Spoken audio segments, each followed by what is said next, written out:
Hello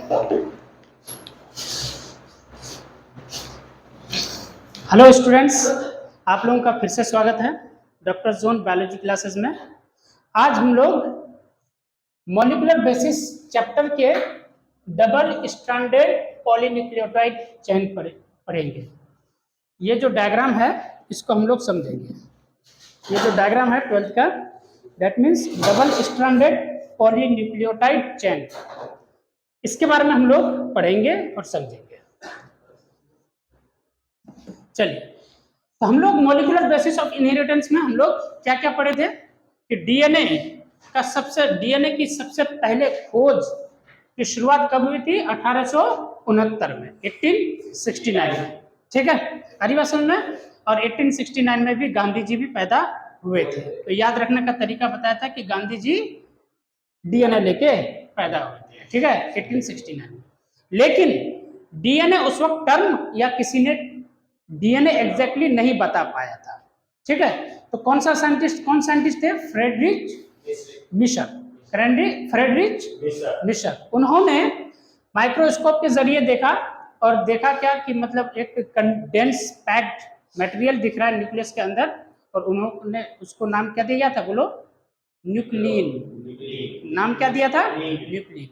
उसके बाद दो साइंटिस्ट आए जिसका नाम क्या था? बोलो, वाटसन, और दूसरा का नाम क्रिक। पूरा नाम क्या था? जेम्स वाटसन और फ्रांसिस क्रिक, लेकिन शॉर्ट में याद रखना हम लोग को, वाटसन एंड क्रिक। तो वाटसन एंड क्रिक आए, ये दोनों आए और दोनों ने डीएनए के बारे में भी बताया और डीएनए का एक प्रॉपर स्ट्रक्चर दिया। और उस स्ट्रक्चर का नाम क्या था? Double helical structure. क्या नाम था? Double helical structure. यहां तक हम लोग पढ़े थे। डबल हेलिकल स्ट्रक्चर, हेलिकल कैसा स्ट्रक्चर होता है? हेलिकल मतलब होता है एकदम बिल्कुल ऐसा ऐसा, इस फॉर्म को क्या बोलते हैं? Helical structure. ठीक है, तो एक स्ट्रैंड, ये एक स्ट्रैंड हुआ, दूसरा स्ट्रैंड इसके एंटी पैरेलल होता था। याद है ना? यहां तक हम लोग पढ़े थे कि मान लो अगर एक आई प्राइम है, इसका पूछ कहाँ है? ये है ना, तो ये 3 प्राइम हो जाएगा। तो ये अगर ये इधर 5 प्राइम, तो ये 3 प्राइम, मतलब 5 to 3, 5 to 3। हरिवासन में ऑपोजिट डायरेक्शन में दोनों स्ट्रैंड चलते हैं और बनते रहते हैं। ठीक है, और ये दो स्ट्रैंड है, मतलब डबल हेलिकल, एक हेलिकल ये और एक हेलिकल ये, तो मतलब टोटल कितने हेलिकल? Double helical. 2 हेलिकल का स्ट्रक्चर दिया था। किसने दिया था? वाटसन एंड क्रिक ने। किसने दिया था? Watson and Crick. ठीक है, और हम लोग जानते हैं, हम लोग पढ़े थे कि डीएनए क्या है? एक एसिडिक मटेरियल है। डीएनए क्या है? एक एसिडिक सब्सटेंस है, ये एसिडिक मटेरियल है, पहली बात। दूसरी बात हम लोग पढ़े थे कि डीएनए एक क्या है? पॉलीमर है। क्या है? बोलो बेटा, डीएनए क्या है? एक पॉलीमर है। डीएनए क्या है? पॉलीमर।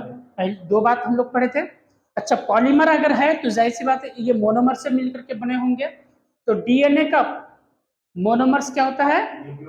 वेरी गुड, क्या होता है? न्यूक्लियोटाइड्स। क्या होता है? न्यूक्लियोटाइड्स, या न्यूक्लिक एसिड्स भी हम लोग बोल सकते हैं। या क्या बोलेंगे? बोलो, न्यूक्लियोटाइड्स। ठीक, अब न्यूक्लियोटाइड्स कैसे कैसे बनता है हम लोग जानते हैं। यहाँ पढ़े थे, इसको मिटा दें। पढ़े थे हम लोग कि नाइट्रोजनस बेसेस में अगर हम लोग पेंटोज शुगर मिला देंगे तो क्या बनेगा? न्यूक्लियोसाइड। क्या बनेगा? न्यूक्लियोसाइड। क्या बनेगा? अब न्यूक्लियोसाइड, ये दोनों के मिलने से क्या बन गया? अब न्यूक्लियोसाइड में अगर तुम जोड़ दोगे, वेरी गुड, न्यूक्लियोसाइड में अगर जोड़ दोगे फॉस्फेट। क्या जोड़ दोगे? बोलो, फॉस्फेट। अब क्या बन जाएगा? न्यूक्लियोटाइड। क्या बनेगा? न्यूक्लियोटाइड। बहुत सारे न्यूक्लियोटाइड आपस में ग्रुप होकर के क्या बनाएंगे? डीएनए बनाएंगे। हरी बात समझ में? तो डीएनए न्यूक्लियोटाइड्स के, इधर देखो, डीएनए न्यूक्लियोटाइड्स का बना होता है और न्यूक्लियोटाइड न्यूक्लियोसाइड और फॉस्फेट का बना होता है। न्यूक्लियोसाइड नाइट्रोजनस बेस और पेंटोज शुगर का बना होता है। तो नाइट्रोजनस बेस जब पेंटोज शुगर के साथ मिलता है तो बन जाता है न्यूक्लियोसाइड। अब ये न्यूक्लियोसाइड बन गया। अब न्यूक्लियोसाइड में अगर फॉस्फेट ग्रुप भी जुड़ जाएगा तो बन जाएगी न्यूक्लियोटाइड्स, और बहुत सारे न्यूक्लियोटाइड्स आपस में मिलकर क्या बनाएंगे, डीएनए, डीऑक्सीराइबोन्यूक्लिक एसिड। आ रही बात समझ में? क्लियर है? यहां तक क्लियर है? क्लियर है? चलो, इसमें हम लोग ये समझेंगे कि इस डायग्राम को हम लोग समझेंगे कि ये किसका डायग्राम है, बोलो, डबल स्ट्रैंडेड। एक स्ट्रैंड ये दिख रहा है और दूसरा स्ट्रैंड ये दिख रहा है। एक स्ट्रैंड ये दिख रहा है, एक स्ट्रैंड ये दिख रहा है और दूसरा स्ट्रैंड ये दिख रहा है। क्लियर है?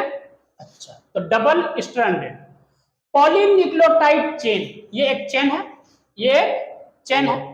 पॉलीन्यूक्लियोटाइड, ये एक न्यूक्लियोटाइड, ये एक न्यूक्लियोटाइड, ये एक न्यूक्लियोटाइड, ये एक न्यूक्लियोटाइड, ये न्यूक्लियोटाइड, ये न्यूक्लियोटाइड, न्यूक्लियोटाइड, न्यूक्लियोटाइड, बहुत सारे क्या है बोलो, न्यूक्लियोटाइड्स हैं। क्या है बोलो, न्यूक्लियोटाइड्स। क्या है बोलो, न्यूक्लियोटाइड्स। ठीक है, हरी बात समझ में?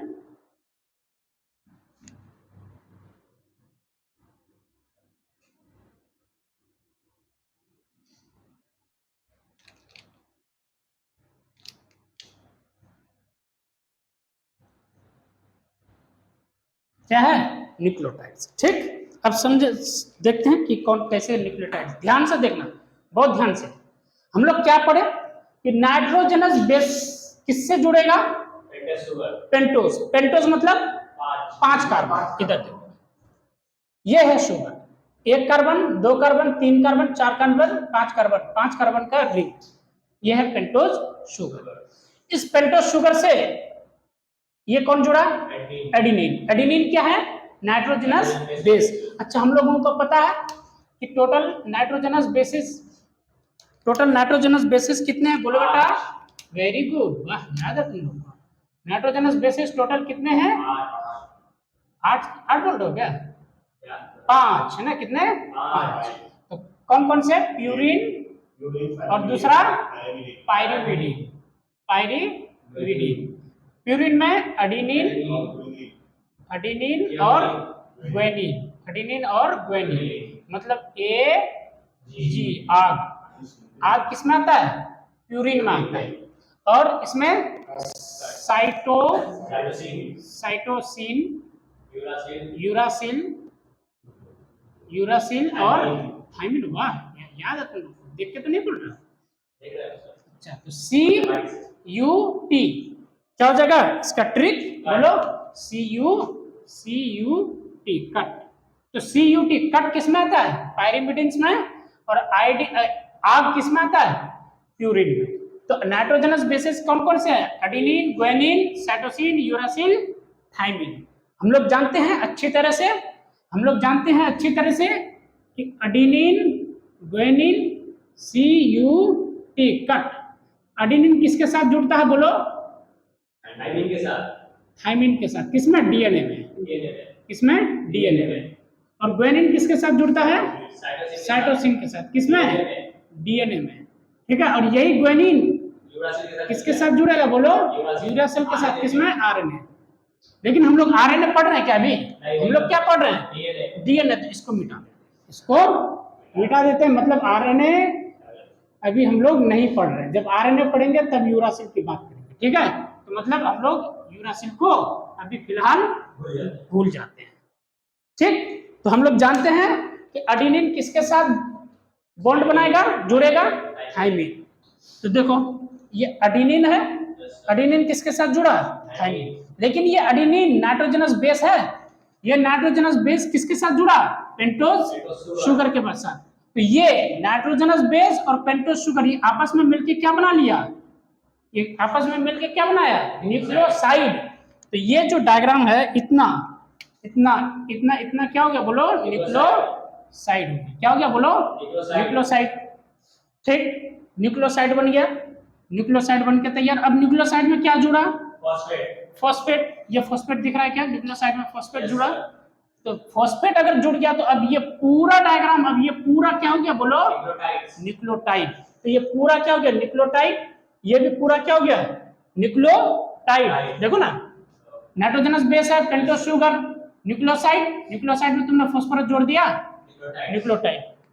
नाइट्रोजनस बेस है, पेंटोज शुगर, फॉस्फोरस जोड़ दिया, न्यूक्लियोटाइड, न्यूक्लियोटाइड। तो बहुत सारे न्यूक्लियोटाइड आपस में जुड़ के क्या बनाएंगे, डीएनए बनाएंगे। क्लियर है? वैसा ही इधर भी है, सेम टू सेम। अब देखो इस स्ट्रैंड का नाइट्रोजनस बेसेस ऑपोजिट स्ट्रैंड, इसके ऑपोजिट में कौन सा स्ट्रैंड है, ये है ना, ये स्ट्रैंड का, इस स्ट्रैंड का जो नाइट्रोजनस बेसिस है, ये नाइट्रोजनस बेसिस आपस में बॉन्ड बनाएगा किसके साथ, ऑपोजिट, इसके सामने में जो स्ट्रैंड है उसके नाइट्रोजनस बेसिस के साथ। क्लियर है? Yes sir. यहाँ तक क्लियर है? तो एडेनिन किसके साथ, थाइमिन के साथ। देखो एडेनिन किसके साथ, थाइमिन के साथ। तो एडेनिन थाइमिन के साथ। अच्छा ये दो क्या दिख रहा है, ये क्या दिख रहा है, बॉन्ड। कौन सा बॉन्ड दिख रहा है, यहाँ ये ग्लाइकोसिडिक बॉन्ड हुआ, ये कौन सा बॉन्ड हुआ, क्योंकि नाइट्रोजनस बेस पेंटोस शुगर के साथ कौन सा बॉन्ड से जुड़ता है, नाइट्रोजनस बेस पेंटोस शुगर के साथ कौन सा बॉन्ड से जुड़ता है, ग्लाइकोसाइडिक लिंकेज या ग्लाइकोसाइडिक बॉन्ड। तो ये हुआ तुम्हारा ये ग्लाइकोसाइडिक बॉन्ड। और ये बॉन्ड कौन सा हुआ, क्योंकि ये क्या बन गया, ये क्या बन गया, नहीं अभी ठहरो, ध्यान से देखो, ठहरो एक मिनट, हरबारा मत। ये नाइट्रोजनस बेस है, नाइट्रोजनस बेस, ये क्या पेंटोस, ये क्या पेंटोस शुगर, और ये क्या है nitrogenous base. Nitrogenous base pentose sugar के साथ जुड़ता है कौन सा बॉन्ड के साथ, ग्लाइकोसाइडिक बॉन्ड के साथ। तो ये बॉन्ड कौन सा हो गया, बोलो, ग्लाइकोसाइडिक बॉन्ड। अब ये क्या बन गया, ये आपस में मिलके क्या बना गया, हाँ क्या बना, न्यूक्लियोसाइड। क्या बना, अब न्यूक्लियोसाइड में कौन जुड़ रहा है, फॉस्फेट। फॉस्फेट कौन सा बॉन्ड के साथ जुड़ा, बोलो ये बॉन्ड फॉस्फोएस्टर बॉन्ड, बताया नहीं था कि फॉस्फेट, इसको अभी छुपाओ, और यहाँ देखो ये नाइट्रोजनस बेस है, ये पेंटोस शुगर है।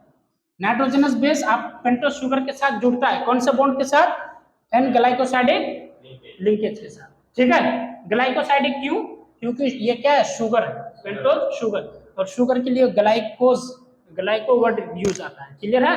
चलो अब ये क्या बन गया, न्यूक्लियोसाइड। ये क्या बन गया जी, न्यूक्लियोसाइड में अब क्या जुड़ा, फॉस्फेट किसके साथ, कौन सा बॉन्ड के साथ जुड़ेगा, ये न्यूक्लियोसाइड है, न्यूक्लियोसाइड में ये फॉस्फेट जुड़ेगा कौन सा बॉन्ड के साथ, फॉस्फोएस्टर बॉन्ड। किसके साथ, बोलो, फॉस्फोएस्टर। अब बन गया न्यूक्लियोटाइड। क्या बन गया, चलो ये न्यूक्लियोटाइड बन गया, ये एक न्यूक्लियोटाइड बन गया। आ गया समझ में, नहीं है समझ में, नहीं है समझ में, समझ में आया? वैसा ही एक ये न्यूक्लियोटाइड बन गया, ये एक न्यूक्लियोटाइड बना, ये एक न्यूक्लियोटाइड बना, ये एक न्यूक्लियोटाइड बना। अब ये दोनों न्यूक्लियोटाइड एक बॉन्ड से यहाँ पर जुड़ा हुआ है। ये बॉन्ड कौन सा गया, फॉस्फोडाइस्टर बॉन्ड। समझ में आ रहा है कि नहीं, यहाँ तक क्लियर हुआ, नहीं हुआ, बोलो। अब ये समझ में आ गया। हम लोग जानते हैं कि आपस में नाइट्रोजनस बेसेस ऑपोजिट स्ट्रैंड के जुड़े हुए होते हैं, किसके जरिए, बॉन्ड के जरिए। कौन सा बॉन्ड, हाइड्रोजन बॉन्ड। कौन सा, हाँ, नाइट्रोजनस बेसेस आपस में जुड़े हुए होते हैं कौन से बॉन्ड के जरिए, हाइड्रोजन बॉन्ड के जरिए।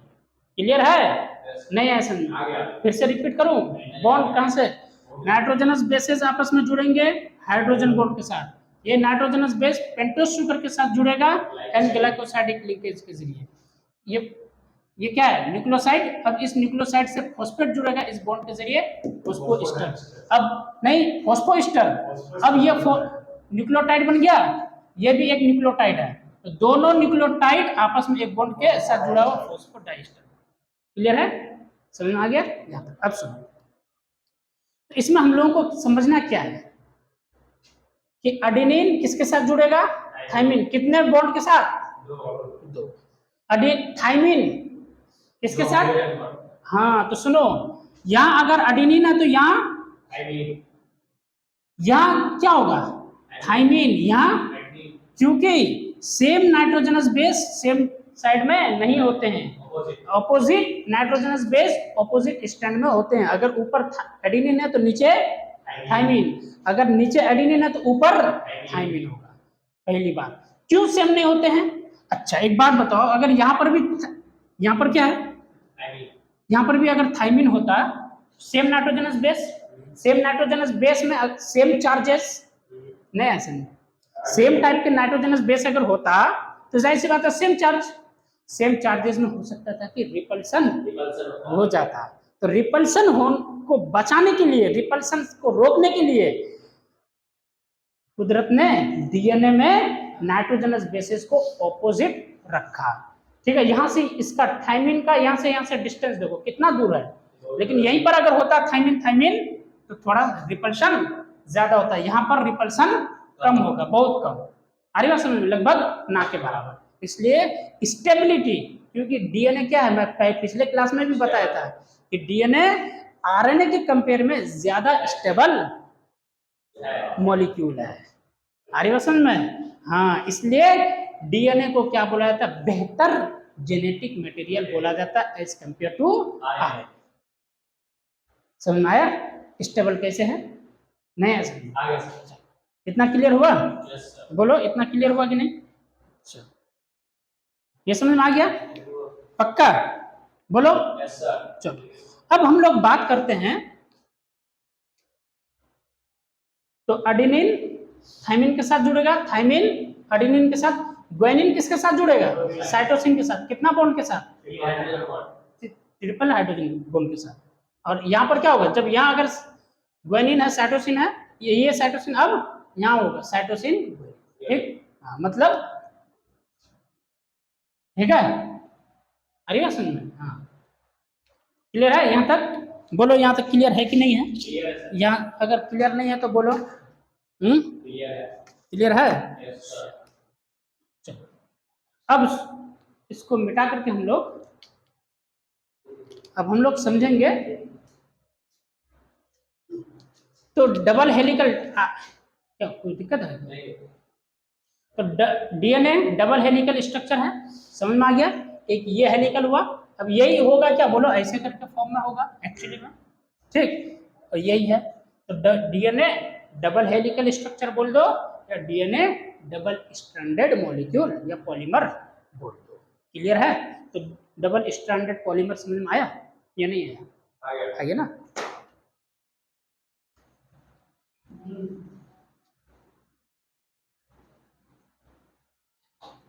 इसको मिटाते हैं। अब हम लोग समझेंगे, अब हम लोग समझेंगे क्या, कुछ बातें।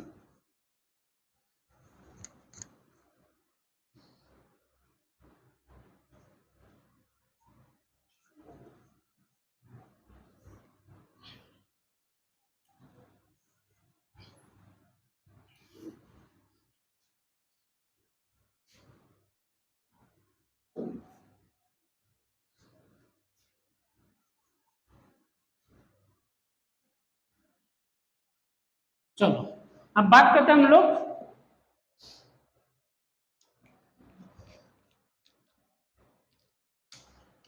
Double helical, double helical structure, double helical structure. Double helical structure की अगर बात करें हम लोग, एक हेलिकल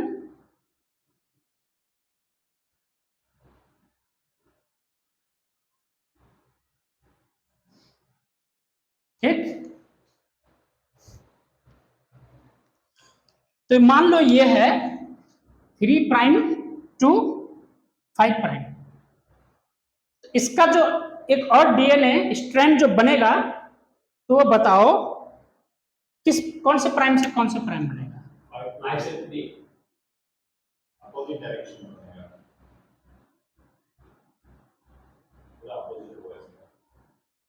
ठीक है। कैसे बनेगा? तो ये हो जाएगा 3 से 5 था, तो ये हो जाएगा 5 प्राइम टू 3। इतना समझ में आया? कोई दिक्कत?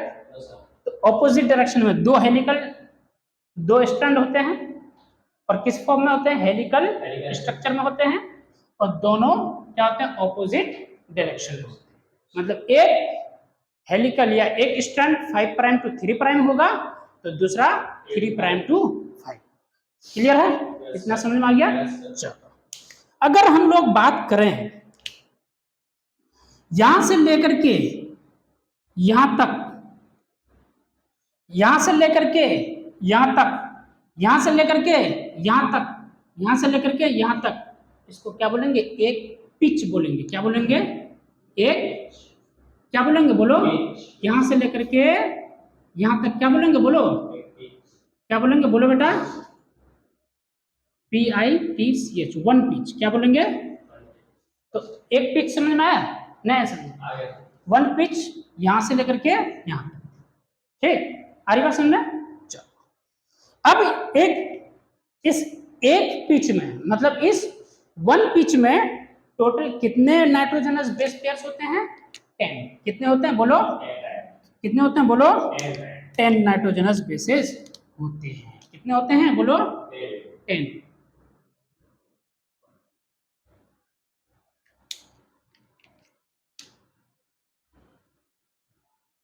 ठीक,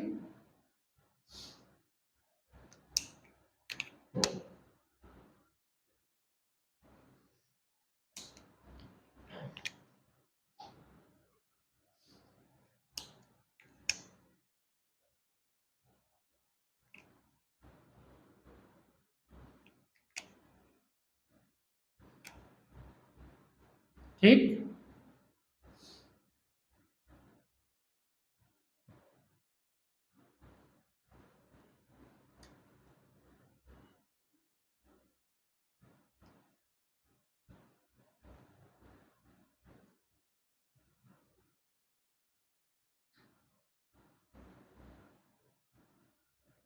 खैर वैसे उतना पूरा पूरी 10 बनाने की जरूरत नहीं है, समझ लो, है ना? सुनो, देखो बहुत इंपॉर्टेंट, बहुत ध्यान से समझो। यहां से लेकर के यहां तक को क्या बोलेंगे, एक पिच। इस एक पिच की लेंथ कितनी होगी, बोलो? कितनी होगी? 3.4 नैनोमीटर। कितनी होगी, बोलो? 3.4 नैनोमीटर। एक इस एक पिच की, इस एक पिच की लेंथ कितनी होगी, बोलो? 3.4 नैनोमीटर। 3.4 नैनोमीटर। समझ में आया? अच्छा, एक बात हम लोग जानते हैं कि 1 मीटर में कितना नैनोमीटर होता है? 1 नैनोमीटर में कितना मीटर होता है? हाँ, 1 मीटर में कितना नैनोमीटर होता है? बस 10 की पावर -9, 10 की पावर -9 नैनोमीटर बराबर 1। बोलो, याद आया? मैं फिजिक्स नहीं पढ़े हो तुम लोग? फिजिक्स में नहीं पढ़ रहे हो? नहीं क्या हैं? तुम देखो, 10 की पावर -9 नैनोमीटर बराबर 1 मीटर। अरे बात समझ में? क्लियर है? तो कितना नैनोमीटर में, कितना नैनोमीटर? 3.4 नैनोमीटर। कहां से? एक पिच की लेंथ। तो the length of one pitch is 3.4 nanometre. Clear है? अब सुनो, इसमें अगर तुम लोग काउंट करोगे तो नाइट्रोजनस बेसिस का पेयर्स कितने मिलेंगे? 10 मिलेंगे। कितने मिलेंगे? 1 2 3 4 5 6 7 8 9। ठीक है, 9। हाँ, कितने होंगे, बोलो? टोटल 20 होंगे। हाँ, जाहिर सी बात है, 20 नाइट्रोजन बेस पेयर्स होंगे। बेस पेयर्स 10 होंगे, लेकिन नाइट्रोजनस बेसिस कितने होंगे? 20। तो लेकिन नाइट्रोजनस बेसिस हमको याद नहीं रखना है, हमको ये याद रखना है कि एक पिच में, इधर देखो, अच्छे से देखो, इधर देखो, पहले बुक बंद करो। एक पिच में, इधर देखो, एक पिच की लेंथ कितनी होती है? 3.4 नैनोमीटर। क्लियर है? इस एक पिच में टोटल कितने बेस पेयर्स होते हैं? 10। Total 10 base pairs. कितने बेस पेयर्स होते हैं? 10। तो बताओ, 10 बेस पेयर्स का डिस्टेंस कितना है? तो एक बेस पेयर के बीच में कितना डिस्टेंस होगा? ये क्वेश्चन आता है। एक बेस पेयर के बीच में कितना होगा बोलो, या फिर समझो कि 2 कॉन्जिक्यूटिव, एक बेस पेयर नहीं 2 कॉन्जिक्यूटिव, 2 लगातार बेस पेयर के बीच में डिस्टेंस कितना होगा, तो ये कितना हो जाएगा बोलो, हाँ बोलो 10 से क्या करेंगे डिवाइड करेंगे, वेरी गुड। टोटल कितना है, टोटल यहां से लेकर के यहां तक कितना 3.4, अब एक के बीच में निकालना है तो 10 से डिवाइड करेंगे तो क्या हो जाएगा, ये 0, ये पॉइंट कहाँ जाएगा आगे, मतलब 0.34 नैनोमीटर।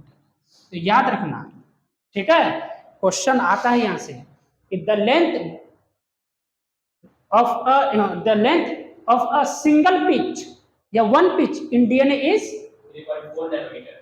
फिर क्वेश्चन ये, द गैप या द डिस्टेंस या the length between 2 consecutive base pairs 0.34 nanometre. 0.34 बोल दो या 0.34 बोल दो, बात एक ही है ना, झगड़ा मत करो आपस में ना, ठीक है। चाय नहीं मिल रहा है कि आपस में झगड़ा कर रहे हैं ना, ठीक क्लियर है। चाय के लिए तो फिर झगड़ते ही हो तुम लोग, बिरयानी के लिए तो और तुम लोग को पता चला कि हर मर्डर ना कर दो तुम लोग एक दूसरे, है ना, इसलिए मैं बिरयानी नहीं खिलाता हूँ, ठीक। हाँ तो इसलिए मैं चाय पिला देता हूँ, ठीक क्लियर है, समझ में आया या नहीं। मतलब एक डीएनए है, हेलिकल स्ट्रक्चर है, तो यहां से लेकर के एक इसको क्या बोलेंगे, एक पिच, इस पिच की लंबाई 3.4, हम लोग जानते हैं कि एक पिच में टोटल कितने बेस पेयर्स होते हैं 10 से डिवाइड करेंगे तो 0.34 नैनोमीटर आ जाएगा, क्लियर है या नहीं। यहाँ ये समझ में आ गया, तो क्या लिखोगे बोलो, ये लिख लो, ये लिख लो total length of a single pitch, कितना सिंगल पिच इन डीएनए कितना बोलो 3.4 नैनोमीटर, 3.4 नैनोमीटर। अब क्या बोलोगे, एज फटाफट लिखो, as we know there are 10 base pairs in a single pitch, so the gap या फिर डिस्टेंस, देखो तो यहाँ नीचे आ रहा है कि नहीं, यहाँ तक आ रहा है कि नहीं, डिस्टेंस बिटवीन 2 कॉन्जिक्यूटिव मतलब लगातार है ना, कॉन्जिक्यूटिव बेस पेयर्स कितना हो जाएगा बोलो, 3.4 डिवाइडेड बाई 10, यहाँ आ रहा है 3.4 इज इक्वल टू क्या हो जाएगा 0.34 नैनोमीटर। ये आ गया ना, ये आ गया ना, ठीक, फटाफट लिखो इसको, लिख लिए।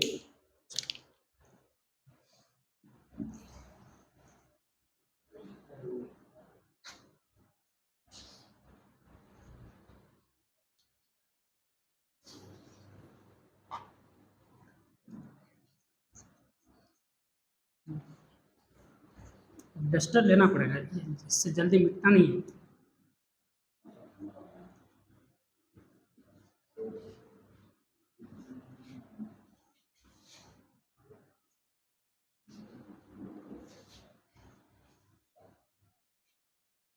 क्लियर हो गया। अब हम लोग लिखेंगे डीएनए के सैलेंट फीचर्स, मतलब डीएनए का मेन कैरेक्टर्स के बारे में लिखेंगे, हो सकता है कि बोर्ड में आए, वो तो नीट में आने के चांसेस, बोर्ड में इससे ऑब्जेक्टिव आने के चांसेस, लेकिन अब बोर्ड के लिए ये सैलेंट फीचर्स हम लोग को जानना जरूरी है, ठीक है। तो एक्चुअली में सैलेंट फीचर से पहले हम लोग ये टॉपिक पढ़ लें, ये टॉपिक बाद में है बुक में, लेकिन हम लोग इसको पहले इसलिए पढ़े ताकि सैलेंट फीचर्स हम लोग को समझने की जरूरत नहीं पड़े, डायरेक्ट हम लोग को क्लिक करता जाए माइंड में, ठीक है। हेडिंग डालो, सैलेंट फीचर्स ऑफ डीएनए। किसका? डीएनए का सैलिएंट फीचर्स, मतलब कैरेक्टरिस्टिक फीचर्स।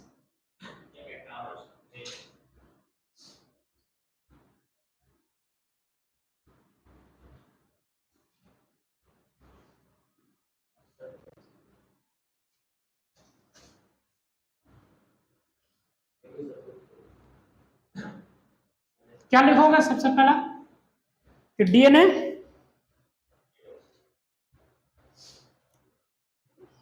कितने पॉलीन्यूक्लियोटाइड्स का बना होता है? इट इज, किसके बारे में लिख रहे हैं हम लोग? डीएनए के बारे में। It is made up of 2 polynucleotides, ठीक है, पॉलीन्यूक्लियोटाइड चेन्स। ये पॉलीन्यूक्लियोटाइड्स डायरेक्ट लिख दो चलेगा, मैं लिख दूँ चेन्स, पॉलीन्यूक्लियोटाइड चेन्स। ठीक है, क्लियर है?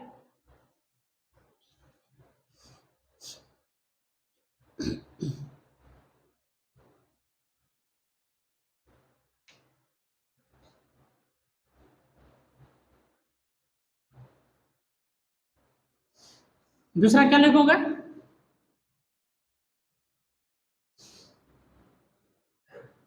द चेन्स, अच्छा चेन्स को हम लोग क्या बोल सकते हैं? बोलो स्ट्रैंड्स।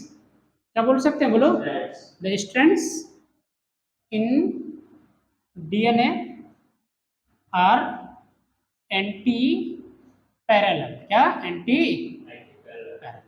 पैरेलल नहीं है ना, एंटी पैरेलल। ठीक, एंटी पैरेलल मतलब तो क्या लिखोगे? That is if one strand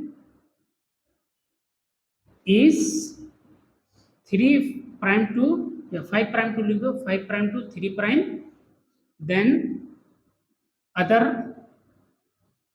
strand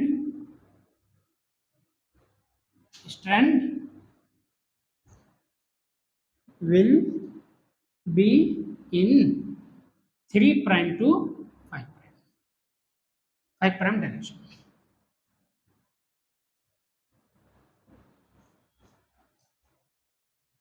मतलब एक डीएनए अगर 5 प्राइम से 3 प्राइम बन रहा है, इधर से 5 प्राइम से बनना शुरू हुआ, 3 प्राइम की ओर जा रहा है, तो दूसरा जो इसका जो बनेगा तो इस इधर से बनेगा 5 से 3।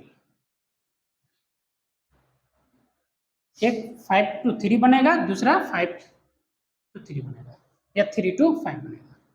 5 to 3 बनेगा और 3 to 5 बनेगा। क्लियर है?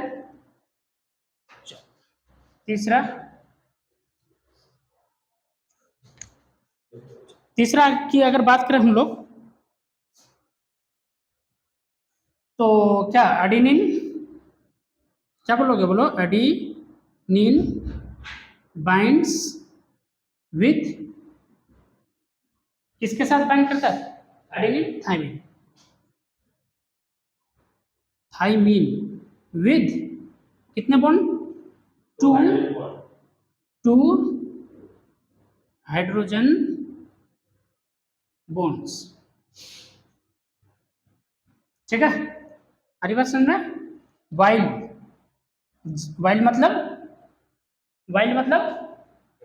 जबकि, हाँ, adenine binds with thymine with 2 hydrogen bonds, while guanine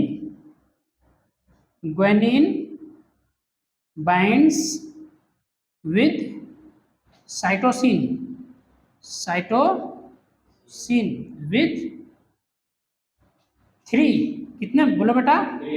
3 hydrogen bonds.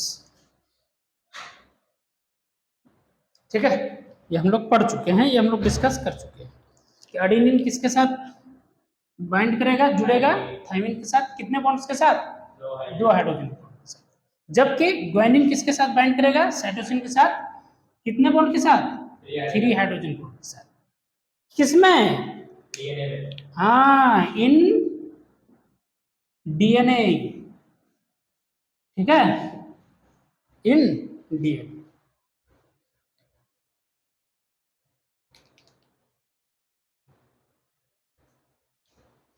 अब नेक्स्ट पॉइंट क्या लिखोगे?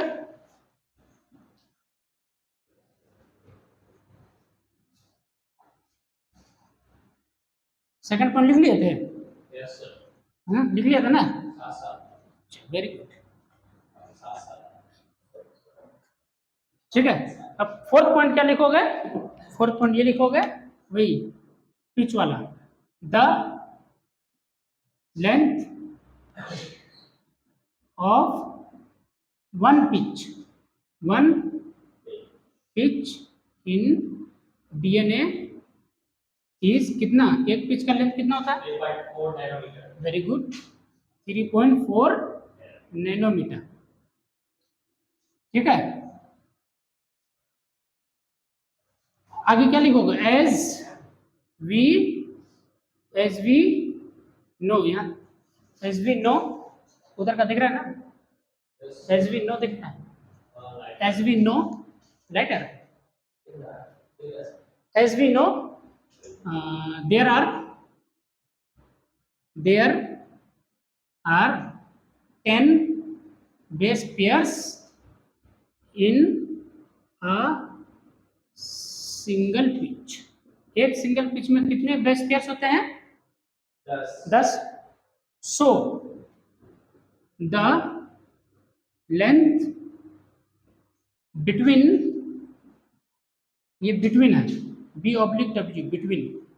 सो the length between two consecutive base pairs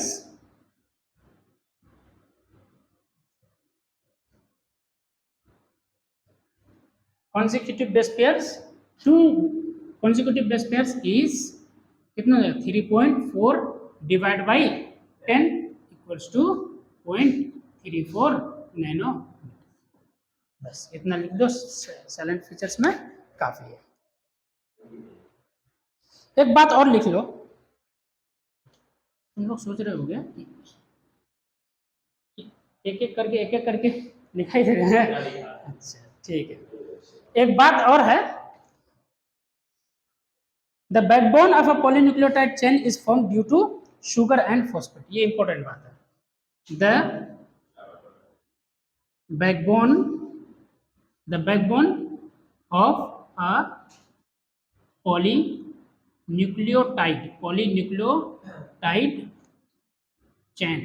polynucleotide chain, the backbone of a polynucleotide chain is formed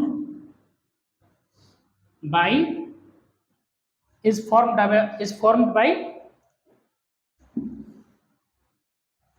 nitrogenous bases and phosphate। अभी समझा देता हूँ। Nitrogenous is formed by nitrogenous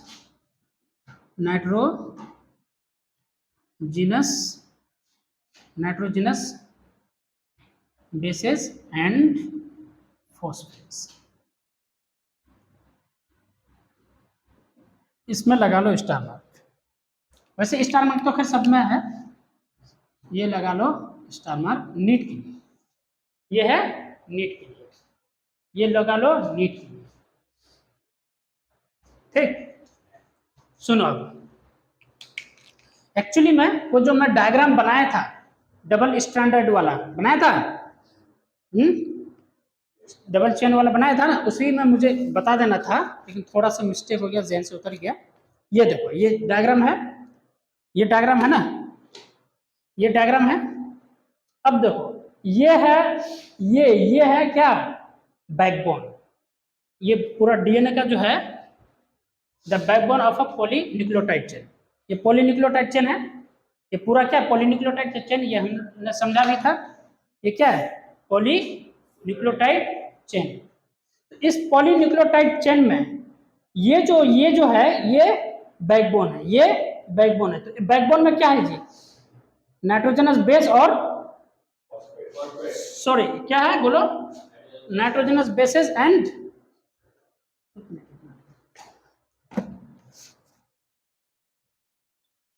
sugar and phosphate, sorry ना, sugar and,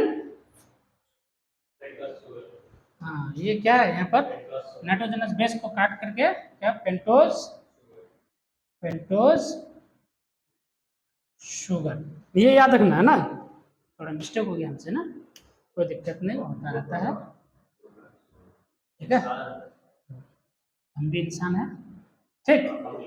हाँ तो backbone जो होता है, बैकबोन किससे, पेंटोज शुगर से और फॉस्फेट से मिलकर बनाता है। देखो मैं बोल रहा हूँ कि ये जो दिख रहा है ये है बैकबोन, ये है बैकबोन। अब इस बैकबोन में क्या दिखेगा, पेंटोज शुगर और साथ में फॉस्फेट, पेंटोज शुगर और साथ में फॉस्फेट, पेंटोज शुगर और साथ में फॉस्फेट, पेंटोज शुगर और साथ में फॉस्फेट। बाकी ये सब क्या है, नाइट्रोजनस बेसिस एक तरह का क्या है, ब्रांचेस के फॉर्म में निकला हुआ है, तो ये ब्रांच है। अरे बात समझ में, यहाँ देखो ये क्या एक तरह का क्या है, ब्रांचेस है, लेकिन बैकबोन तो एक्चुअली में ये है और ये है। क्लियर है, मिटा दें। Yes, sir.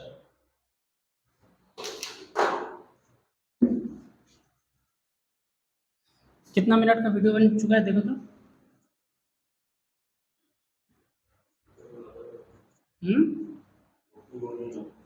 कितना पढ़ेंगे, चलो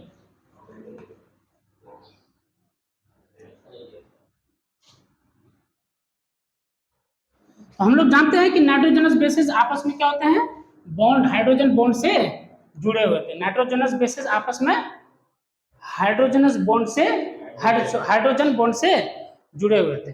नाइट्रोजनस बेसिस आपस में हाइड्रोजन बॉन्ड से जुड़े हुए थे। एडेनिन थायमिन के साथ जुड़ा होता है, इसके साथ कौन सा बॉन्ड, दो हाइड्रोजन बॉन्ड के साथ, और ग्वानिन किसके, साइटोसिन के साथ जुड़ा हुआ था, कितने बॉन्ड के साथ, 3 हाइड्रोजन। क्लियर है, चलो इसी को एक साइंटिस्ट आए जिसका नाम क्या था, इरविन शारग्राफ। क्या नाम था, बोलो क्या नाम था, इरविन शारग्राफ। क्या नाम था, क्या नाम था बोलो, इरविन, ERWIN, इरविन शारग्राफ। अब इस उन्होंने क्या बोला था कि देखो आपस में ये जो पॉलीन्यूक्लियोटाइड जो चेन बना था, इस पॉलीन्यूक्लियोटाइड चेन में जितना एडेनिन होगा उतना ही थायमिन होगा, और जितना साइटोसिन होगा उतना ही ग्वानिन होगा, मतलब जितना ग्वानिन होगा उतना ही साइटोसिन। समझ में आ रही बात, नहीं समझ में, फिर से सुनो। इस पॉलीन्यूक्लियोटाइड चेन जो बना था, इस पॉलीन्यूक्लियोटाइड चेन में जितना अमाउंट एडेनिन का होगा उतना ही अमाउंट, क्योंकि एडेनिन के साथ कौन जुड़ रहा है, उतना ही होगा, जितना अमाउंट ग्वानिन का होगा उतना ही अमाउंट, हाथ हटाओ, हाथ हटाओ, किसका होगा बोलो, साइटोसिन का। तो एडेनिन थायमिन के साथ जुड़ रहा है तो दोनों का इक्वल अमाउंट होगा, ग्वानिन साइटोसिन के साथ जुड़ रहा है तो दोनों का अमाउंट इक्वल होगा। क्लियर है, इतना क्लियर होगा। चलो तो हम लोग बोल सकते हैं कि एडेनिन का अमाउंट किसके बराबर है, थायमिन, ठीक, अरे बात समझ में, और ग्वानिन का अमाउंट किसके बराबर है, ये बॉन्ड नहीं दिखा रहा हूं मैं, अमाउंट है ना, क्लियर है, हैं पक्का ना, चलो ये नहीं है, क्लियर है, अब बोलो एडेनिन किसके बराबर होगा, थायमिन के बराबर, और ग्वानिन किसके बराबर होगा, साइटोसिन के बराबर। इरविन शारग्राफ बोलते हैं कि जितना प्यूरिन होगा उतना ही पायरीमिडीन होगा, पायरीमिडीन होगा। प्यूरिन कौन है जी, A+G, डीएनए में प्यूरिन कौन है, दोनों का सम, इन दोनों का सम का बराबर किसके सम के बराबर होगा, बोलो बोलो किसके बराबर होगा, जी तो ऑलरेडी यहाँ है, प्यूरिन तो यहाँ है, साइटोसिन और थायमिन और किसके बराबर होगा बोलो, थायमिन और साइटोसिन। नया समझ मतलब मोबाइल कहाँ है? एक मिनट में आ रहा हूँ ना।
ठीक है, क्लियर है?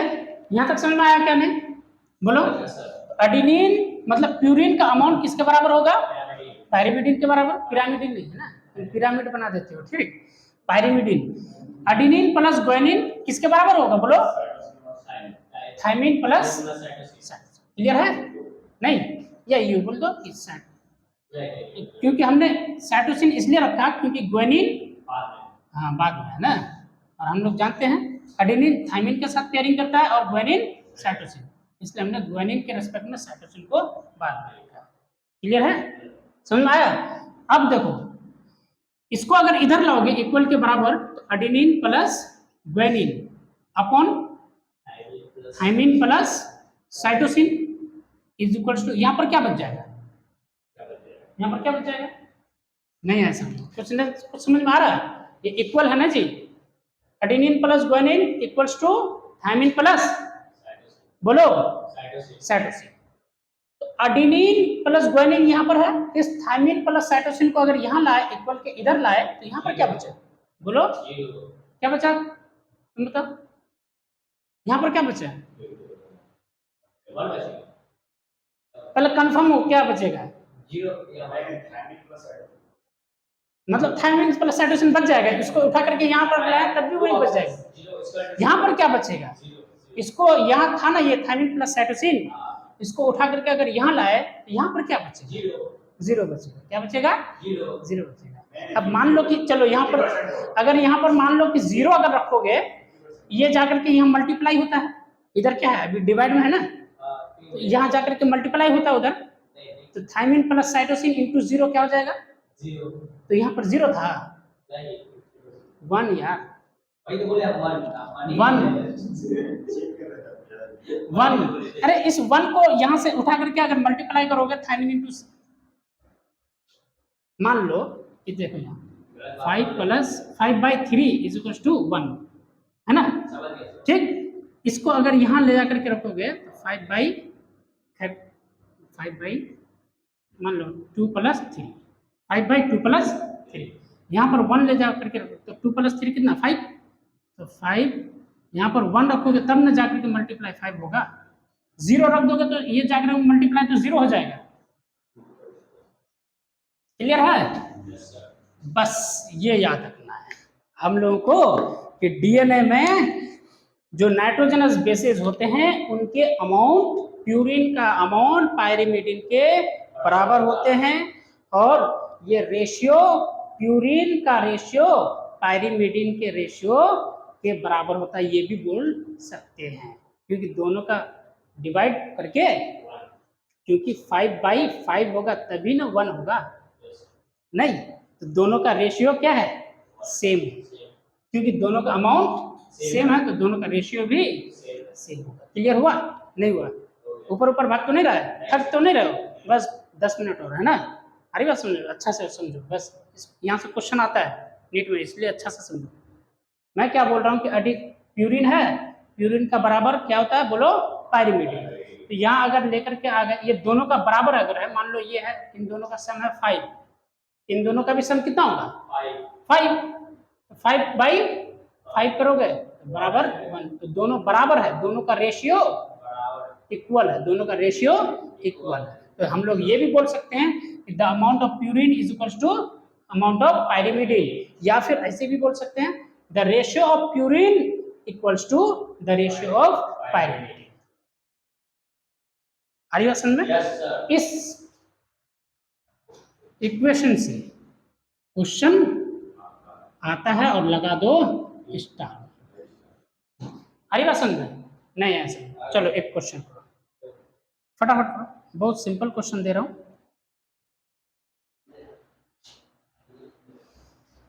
ये रहने देता हूं, फटाफट करो, लिखो इसको, क्वेश्चन लिखो।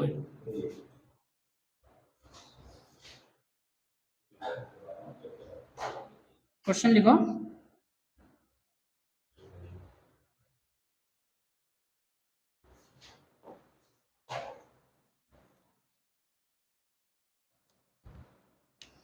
क्या बोल रहा है क्वेश्चन?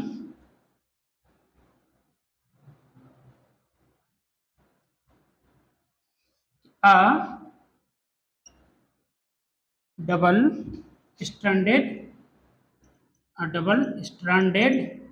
DNA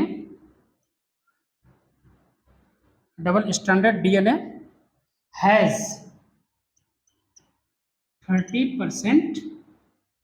30% thymine. 30% क्या है बोलो? थाइमिन। क्वेश्चन है आगे है the percentage,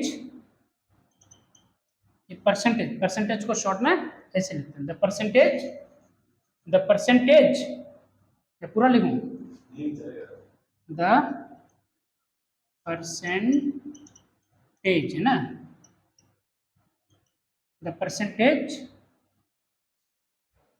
of cytosine is, the percentage of cytosine is. करो, ऑप्शन दो,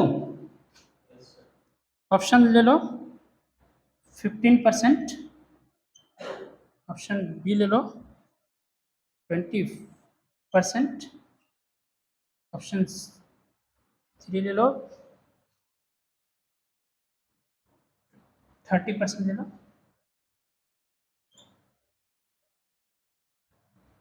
ऑप्शन डी ले लो 70%। करो हैं?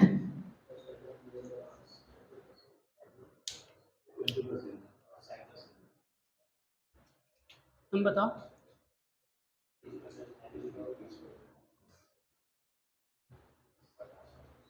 20%। पक्का? गलत है। 30%। तुम बताओ, कंफर्म हो? तुम कैसे सॉल्व किए? हम सॉल्व किए कि 50% 50-50 होगा दोनों, ठीक है? हाँ ठीक। एडेनिन हाँ साइटोसिन हाँ वेरी गुड, हाँ सही दिमाग लगा रहा, ठीक है। ये 50%, ये 50%, ठीक है। अगर आपको 30% थायमिन है, 30% अगर थाइमिन है तो उसके बराबर कौन होता है बोलो? थायमिन है तो उसके बराबर ही होता है एडेनिन। तो भी 30%। चलो हाँ वेरी गुड, अच्छा दिमाग लगा रहा।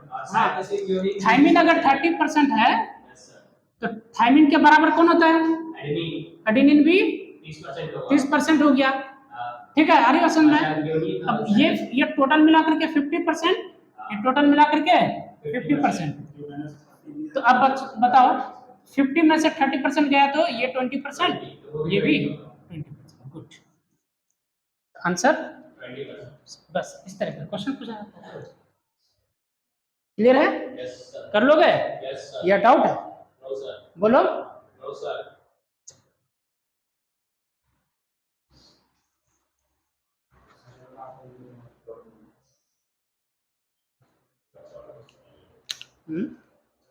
बच्चा वाला क्वेश्चन, तो बच्चा वाला ये यही सब, हाँ ये दिमाग काम नहीं करता है, ये टाइम की वजह से मेन, हाँ टाइम का प्रेशर। ठीक है, इस क्वेश्चन तो इजी है।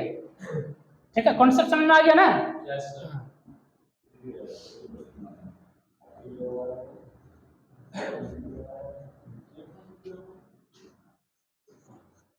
एक और क्वेश्चन करा देते हैं शार ग्राफ रूल से। ये कौन सा रूल पढ़ रहे हैं अभी हम लोग? बोलो कौन सा रूल पढ़ रहे थे, बोलो। शार ग्राफ, शार ग्राफ रूल। कौन सा पढ़ रहे हैं? शार ग्राफ रूल। इरविन शार ग्राफ रूल का भी पढ़ रहे हैं ना। प्यूरिन बराबर पायरिमिडिन होगा। ठीक, जितना अमाउंट ऑफ प्यूरिन होगा उतना ही अमाउंट ऑफ पायरिमिडिन होगा। जितना अमाउंट ऑफ एडेनिन होगा उतना ही अमाउंट ऑफ थायमिन होगा। जितना अमाउंट ऑफ ग्वानिन होगा उतना ही अमाउंट ऑफ साइटोसिन होगा। क्लियर है? Yes sir. चलो एक क्वेश्चन और कर लेते हैं ना। हाँ थोड़ा टफ ही दे रहा हूँ, लड्डू खा लिया थोड़ा सा।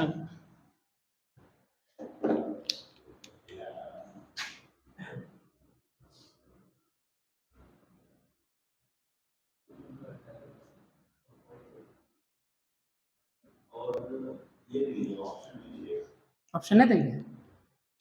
ठीक है, नहीं नहीं, नीट में ऑप्शन रहता है, ऑप्शन दूंगा, कोई दिक्कत नहीं। तो जाकर के नीट वाले को बोल दो कि ऑप्शन ना दे, ना ऑप्शन दे दूंगा।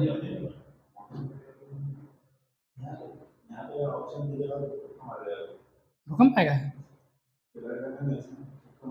अच्छा, ठीक है। अब एक क्वेश्चन है, एक डीएनए है,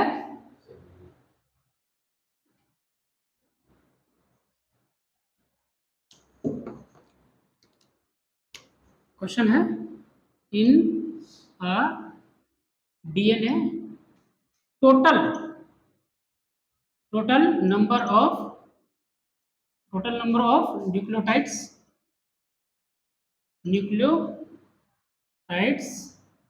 टोटल नंबर ऑफ न्यूक्लियोटाइड्स कितना है? 1500 मान लो। कितना? 1500। ठीक है, टोटल, जाहिर सी बात है न्यूक्लियोटाइड्स है ना।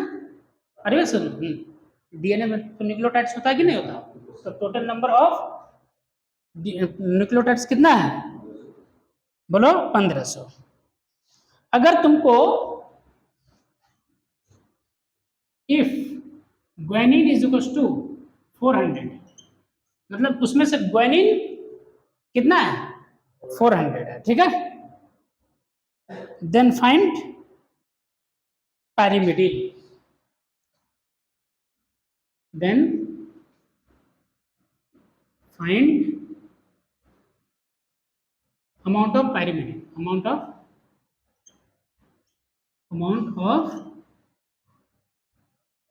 pyrimidine।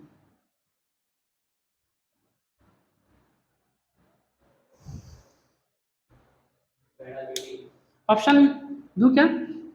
Option 400, option B 350, option C 325, option D 750। करो, लगाओ दिमाग। हाँ, अब करना क्या है, हम लोग जानते हैं कि एडेनिन प्लस ग्वानिन बराबर थायमिन प्लस साइटोसिन। बोलो, सिंपल है क्वेश्चन, कर लोगे?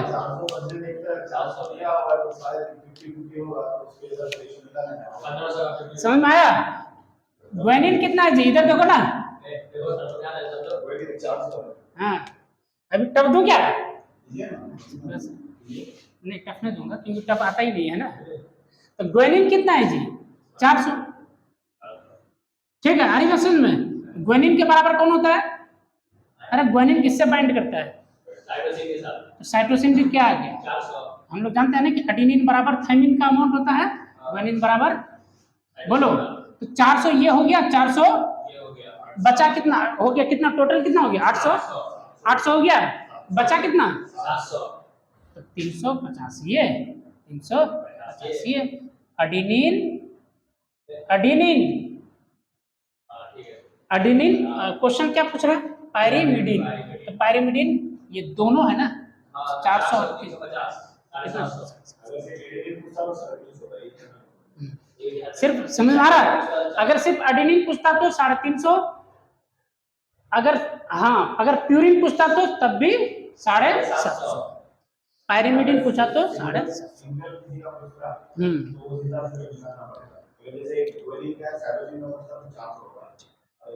समझ में आया? कितना कितना देर का वीडियो बना देखो तो? नहीं फटाफट देखो ना कितना देर का। हम्म 1 घंटा 30 सेकंड। चलो तो आज के लिए स्टूडेंट्स, आज के लिए इतना ही रखते हैं। ये जो हम लोग पढ़े एरविन शारग्राफ रूल पढ़े, शारग्राफ रूल से नीट में क्वेश्चंस पूछे जाते हैं, इसको अच्छे से करना है, इसको अच्छे से समझना है।